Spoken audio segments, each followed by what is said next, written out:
পরশুদিন রাতে ছোট মামা ফোন দিয়ে বলে যে তোমরা আমাদের বাড়িতে আসো। এই কথা শুনে তো আমরা একটু ভয় পাই, কারণ নানু তো সবসময় অসুস্থ থাকে, কি হয়েছে নাকি।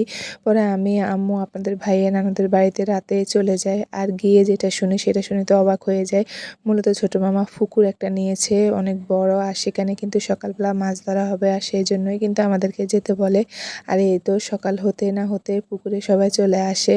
অনেক পানি সেচা হয়ে গিয়েছিল, শুধু মাছ ধরার জন্য সামান্য একটু পানি রেখেছে। আর সকাল থেকে কিন্তু সবাই নেমে যায় মাছ ধরার জন্য। এই যে দেখেন কত বিশাল পুকুর, এপাশ থেকে এই পাশ দুইটা এখানে পুকুর, আর অনেক বড় বড় পুকুর ছিল। তারপরে এই তো সকালের দিকে সবাই কিন্তু পুকুর পাড়ে চলে আসে, আর যার যার মতো সবাই কিন্তু মাছ ধরতেছিল। এই যে ছোটরাও কিন্তু চলে আসে। এই সাইডের পুকুরটাতে ছোট মামা জাল মেরে মেরে ছোট যে বাচ্চা মাছগুলো সেগুলো ধরতেছিল, কারণ কাদামাটি লেগে গেলে সে মাছগুলো নষ্ট হয়ে যাবে কিংবা মারা যাবে। সেই জন্য প্রথমে ভাবতেছে যে ছোট মাছগুলো যে বাচ্চা মাছ সেগুলো কিন্তু ধরে তারপরে পরিষ্কার পানিতে ভিজিয়ে রাখবে, যেহেতু জীবিত থাকে আর পরবর্তী প্রজেক্টে ফেলতে পারে সেই জন্য। আর এদিকে তো আমার বড় মামার ছোট ছেলে সেটা একটা মাছ ধরতে নেমে যায়, পরে কিন্তু সে ধরতে পারে না। এই যে দেখেন। তারপরে এদিকে তো সকালে নাস্তাও রেডি হয়ে যায়, যেহেতু অনেক মানুষ ছিল তাই রুটি পরোটা বানানোর ঝামেলা আর করে নাই। খিচুড়ি রান্না করেছে, সবজি খিচুড়ি, আর সবাই কিন্তু এখন একসাথে খেতে বসে যাবে। ডিম ভাজি করা হয়েছে সাথে। আচ্ছা খাই না, থাক খাই না।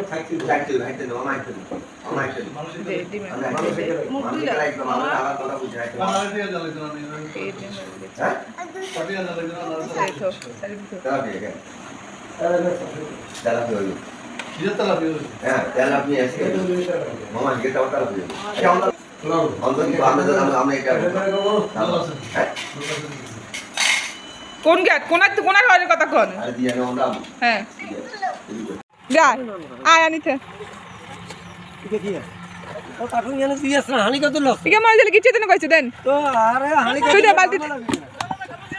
এই তো নাস্তা খেয়ে এসে কিন্তু আমার মামাতো ভাই একটা মাছ ধরে নিয়ে এসেছে। তারপরে এক এক করে সবাই আবার চলে আসে পুকুর পাড়ে মাছ ধরার জন্য। ওইদিকে মামারা জাল টেনে মাছ ধরতেছে।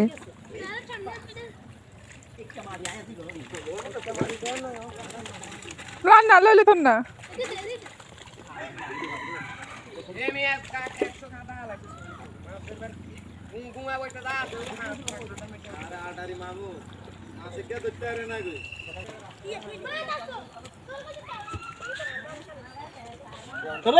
কইছি মধ্যখান তুই যাচ্ছি তোরা যা সাইড তুই মামু আলো হেমে যান হেমে লোক যান যান এখানে কাম নেই।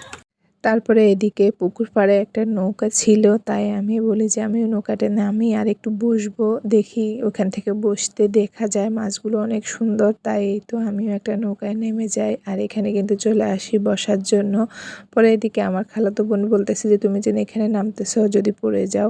পরে আমি বলি যে না, পড়বো না, কারণ নৌকাটা অনেক শক্ত ছিল, আমি দেখে নেমেছিলাম।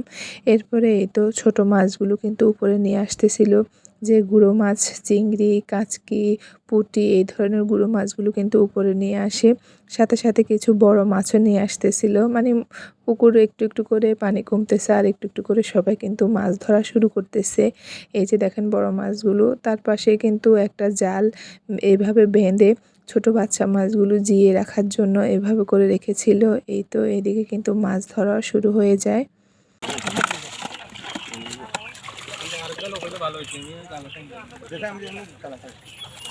তখন ছাড়ি দাও ছাড়ি দিলে বাইরে দিন তো পয়সা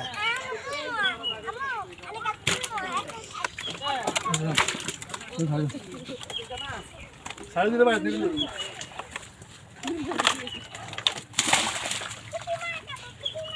আসলে এইভাবে মাছ ধরা দেখলে নিজের কাছে অনেক ভালো লাগে, অনেক আনন্দ লাগে। পরে আমার এই ছোট আন্টি, এই যে দেখেন, সে কিন্তু নিজেকে আর সামলাতে পারতেছিল না। পরে আন্টি বলে যে আমার মনে হচ্ছে আমি নিজেই নিচে নেমে মাছগুলো ধরি। পরে আমি বলে যে আন্টি যা, তাহলে যা। এই কথা বলে কিন্তু আমরা সব খালাতো বোনরা জোর করে ছোট আন্টিকে নামিয়ে দিই, আর ছোট আন্টি এই যে দেখেন নেমে যায়। পরে আমি মনে মনে একটু চিন্তা করি যে আমি যদি একটু নামতে পারতাম। আসলে আমি তেমন জামা কাপড়ে নিয়ে যাইনি, শুধু একটা পরার জামা নিয়ে গিয়েছিলাম, তাই নামতে পারি না। তবে ইচ্ছে ছিল নামার, কারণ এখানে আমাদের সব নিজেরাই মানুষ, তাই নামলেও কোনো অসুবিধা ছিল না। পরে যেহেতু জামা কাপড় নিয়ে নেয় তাই আর নামি নেই, আন্টিকে ধরতে দেখতেছি, এটাই অনেক আনন্দ পাচ্ছিলাম। পরে আন্টি তো সবার সাথে নেমে এখানে গুঁড়ো মাছগুলো ধরতেছিল। আন্টি বলতেছিল যে ছোট বাচ্চা এগুলো হেঁটে হেঁটে গুঁড়ো মাছ সবগুলো নষ্ট করে ফেলতেছে, তাই আন্টি নিজেই নিচে নেমে যায়। তারপরে এই তো এদিকের পুকুরটা আবার সেচ দেওয়া শুরু করতেছিল, কারণ ওই পাশের অংশটা কিন্তু মাছ ধরা শেষ হয়ে গিয়েছিল, তাই এবার এ পাশের পুকুরে কিন্তু সেচ দেওয়া শুরু করেছে। আর এদিকে বাচ্চারাও কিন্তু দুষ্টুমি করতেছিল। পুকুর সেচ দিলে দেখবেন যে পাশের বাড়ি থেকে, গ্রামের আশপাশে থেকে ছোট বাচ্চারা আসে, আর এসে কিন্তু দুষ্টুমি করে কাদামাটি নিয়ে, আর ওই জিনিসটা দেখতে কিন্তু বেশ সুন্দর লাগে। তারপরে এই তো এদিকে কিন্তু সবাই মাছ ধরা শুরু করে দিয়েছিল, এপাশের পুকুরটাতেও পানি কমে যায়। আর এই তো এখন কিন্তু সবাই আবার মাছ ধরা শুরু করে দেয়। এর মাঝে আপনাদের সাথে ছোট্ট একটা কথা শেয়ার করি। আপনারা যারা ভিডিওটা দেখে ফেলেছেন কিংবা এখন দেখা শুরু করেছেন, আপনাদের কাছে একটাই অনুরোধ, প্লিজ একটা লাইক দিয়ে পুরো ভিডিওটা দেখবেন এবং সুন্দর একটা কমেন্ট করবেন। আপনার একটা লাইকে আমার ভিডিওটা অন্য মানুষের কাছে পৌঁছে যাবে। আর ভালো লাগলে সাবস্ক্রাইব করে রাখবেন, যেন পরবর্তী ভিডিও ছাড়া মাত্র আপনার কাছে পৌঁছে যায়। এই যে হ্যাঁ এগুলো ছোট মাছ তুমি কেন চিন্তা না করিস আমি তো মাছ যেগুলো পাঁচ দিতে পারি বসে তো সামনে কিছু দিতে কাজ করছ কি না তাহলে এমন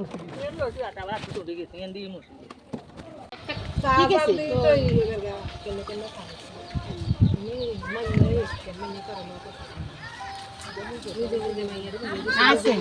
আঙ্গু নিয়ে নেওয়া আছে মানে বেটো আছে আর আপার এই তো মাছ কাটা বাছা করতে করতে প্রায় বিকেল 4টা বেজে যায়, আর এদিকে তো সবার খিদেও লেগে যায়। তারপরে কিন্তু রান্নাবান্নাও কমপ্লিট হয়ে যায়। এদিকে কিন্তু দেশি যে গুঁড়ো মাছগুলো সেগুলো চটচটি করেছে, সাথে রান্না করেছে রাজহাঁসের মাংস। যেহেতু মানুষ বেশি তাই কিন্তু রান্নাও বেশি করা হয়েছে। আর এখানে কিন্তু পুরো একটা রাজহাঁসে রান্না করা হয়েছিল। এদিকে তো আমি বলতেছিলাম যে এই রান্নাটা কেউ খাবে না, আমি খাবো। তারপরে এদিকে রান্না করেছে আরও সিম দিয়ে, মাছ দিয়ে রান্না, সাথে ছিল মাসকলার ডাল। এই তো এখন কিন্তু সবাই বসে যায় খাওয়ার জন্য। আর এই পর্যন্ত, আল্লাহ হাফেজ।